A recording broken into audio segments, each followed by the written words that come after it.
नमस्कार, मी शिवानी लकडे. Pune prime news मध्ये आपलं स्वागत. राज्याचे उपमुख्यमंत्री आणि पुणे जिल्ह्याचे पालकमंत्री अजित पवार हे आज 10 सप्टेंबरला पुणे दौऱ्यावर आहेत. आज सकाळी 6:30 वाजता अजित पवार शिवाजीनगर येथील निवासस्थान येथून सर्किट हाऊसच्या दिशेने निघाले होते. त्याच वेळी शिवाजीनगर परिसरातील संचेती हॉस्पिटलच्या पुलाखाली एका दुचाकी स्वाराचा आणि रिक्षाचा अपघात झाला. यावेळी पुण्याचे पालकमंत्री अजित पवार यांनी तत्परता दाखवत ताफा थांबवून अपघातग्रस्तांची मदत केली. अपघात बघताच अजित पवार यांनी ताफा थांबवत अपघातग्रस्त व्यक्तीची विचारपूस करीत ताफ्यातील ॲम्ब्युलन्समधील डॉक्टर यांना ताबडतोब उपचार करण्यासाठी देखील सांगितले. त्यानंतर अजित पवार हे सर्किट हाऊसच्या दिशेने पुढील कामासाठी निघून गेले. या घटनेचा एक व्हिडिओ देखील समोर आलाय. अजित पवारांचे कर्मचारी आणि सुरक्षा रक्षक अपघातग्रस्त व्यक्तीची मदत करताना या व्हिडिओमध्ये दिसत आहे. हा व्हिडिओ सध्या सोशल मीडियावर चांगलाच व्हायरल होत आहे.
इथं याच्यात संचेतीत घेऊन जा ना, दवा संचेती ना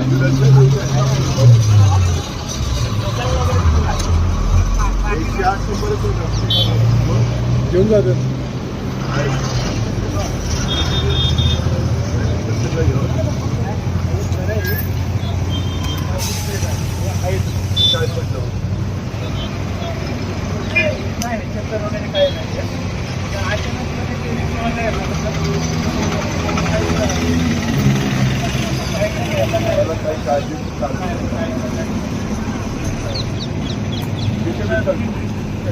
पाहत रहा पुणे प्राईम न्यूज.